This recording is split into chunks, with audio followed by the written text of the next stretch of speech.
Daily Words of God.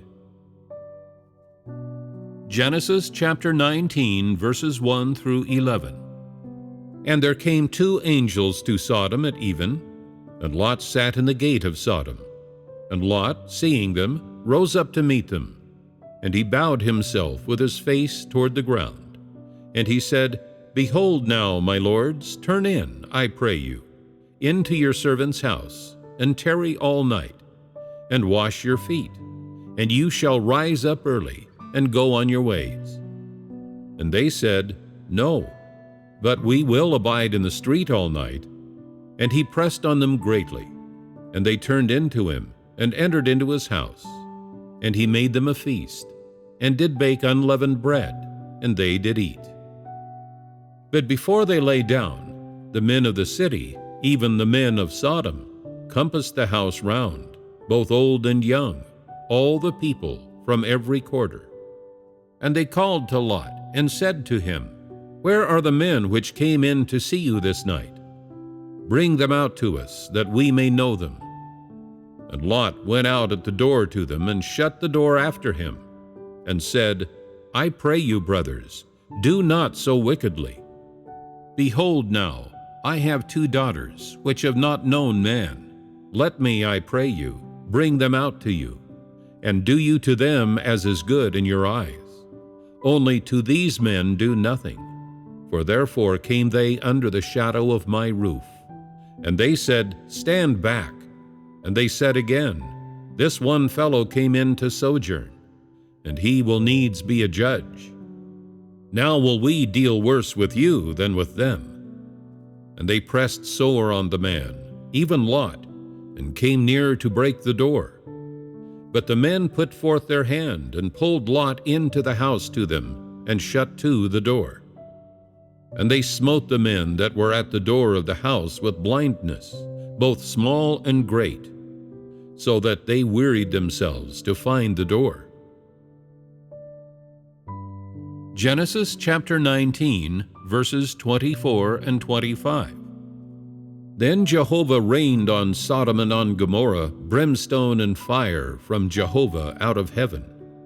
And he overthrew those cities, and all the plain, and all the inhabitants of the cities, and that which grew on the ground. After Sodom's repeated hostility and resistance toward him, God utterly eradicates it. From a human perspective, Sodom was a city that could fully satisfy man's desire and man's evil. Alluring and bewitching, with music and dancing night after night, its prosperity drove men to fascination and madness. Its evil corroded people's hearts and bewitched them into depravity. This was a city where unclean and evil spirits ran amok.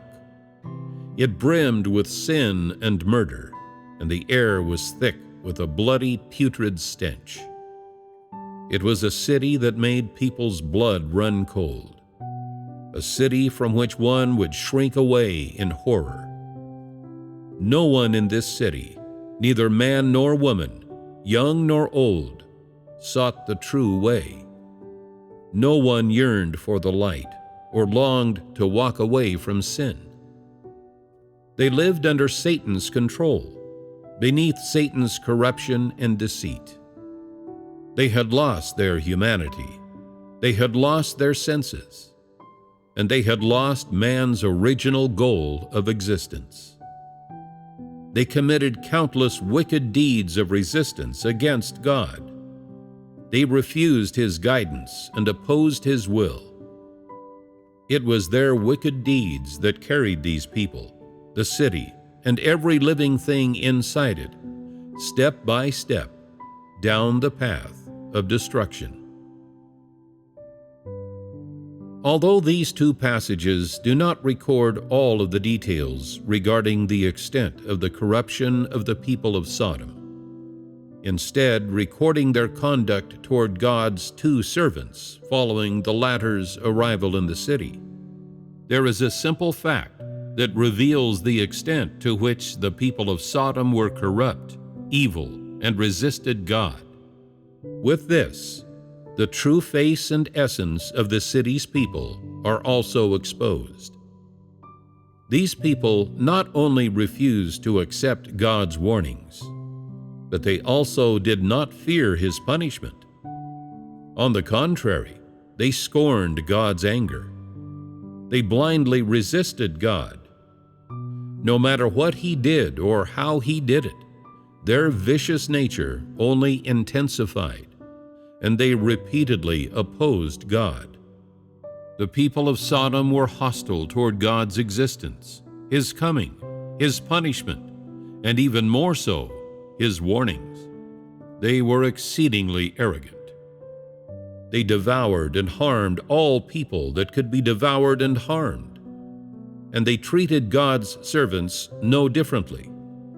In regard to all of the wicked deeds committed by the people of Sodom, harming God's servants was only the tip of the iceberg, and their wicked nature that was thus revealed actually amounted to no more than a drop in a vast sea. Therefore, God chose to destroy them with fire. God did not use a flood, nor did He use a hurricane, earthquake, tsunami, or any other method to destroy the city. What did God's use of fire to destroy this city signify? It meant the city's total destruction.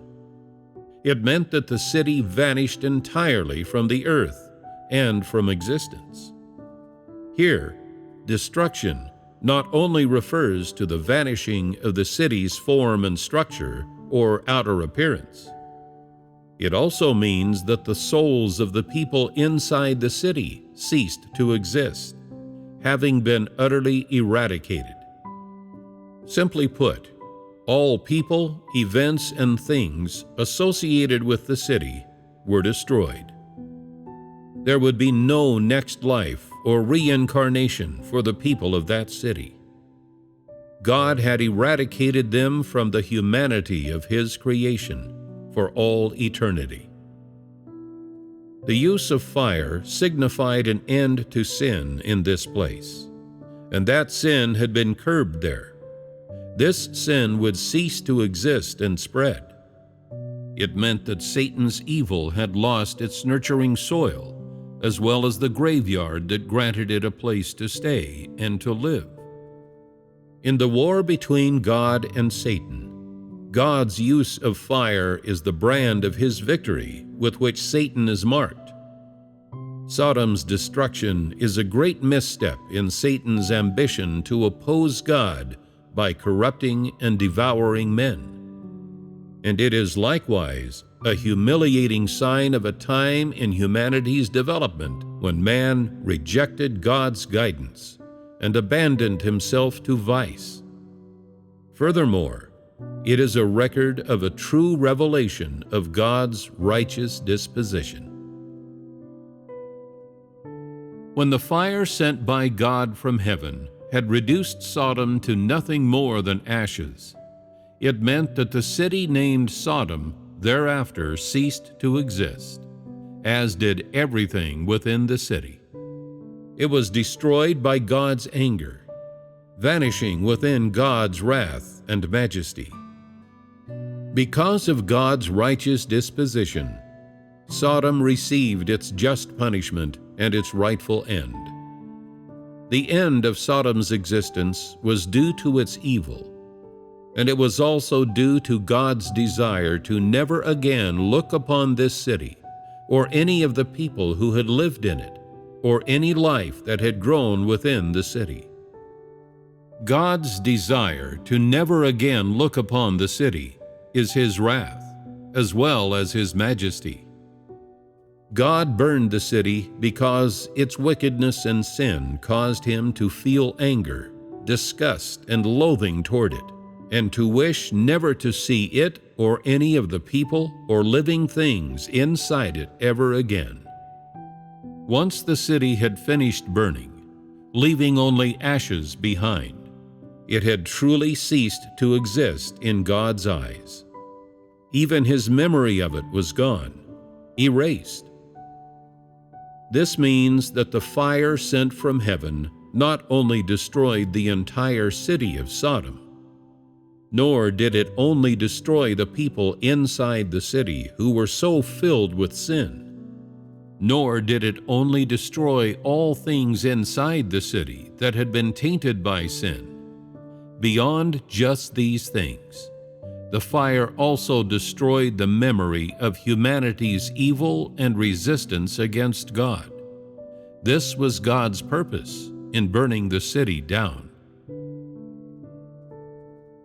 This humanity had become corrupt in the extreme. These people did not know who God was or where they themselves had come from. If you mentioned God to them, they would attack, slander, and blaspheme. Even when God's servants had come to spread his warning, these corrupt people not only showed no signs of repentance and did not abandon their wicked conduct, but on the contrary, they brazenly harmed God's servants. What they expressed and revealed was their nature and essence of extreme hostility toward God. We can see that these corrupt people's resistance against God was more than a revelation of their corrupt disposition, just as it was more than an instance of slandering or mocking, which simply stemmed from a lack of understanding of the truth. Neither stupidity nor ignorance caused their wicked conduct. They acted in this way not because they had been deceived, and it was certainly not because they had been misled. Their conduct had reached the level of flagrantly brazen antagonism, opposition, and clamoring against God. Without a doubt, this kind of human behavior would enrage God, and it would enrage his disposition, a disposition that must not be offended. Therefore, God directly and openly unleashed his wrath and his majesty. This was a true revelation of his righteous disposition. Faced with a city overflowing with sin, God desired to destroy it in the swiftest manner possible, to eradicate the people within it and the entirety of their sins in the most complete way, to make this city's people cease to exist, and to stop the sin within this place from multiplying. The swiftest and most complete way of doing so was to burn it down with fire. God's attitude toward the people of Sodom was not one of abandonment or disregard. Rather, he used his wrath, majesty, and authority to punish, strike down, and utterly destroy these people. His attitude toward them was one not only of physical destruction, but also of destruction of the soul and eternal eradication. This is the true implication of what God means by the words, "cease to exist."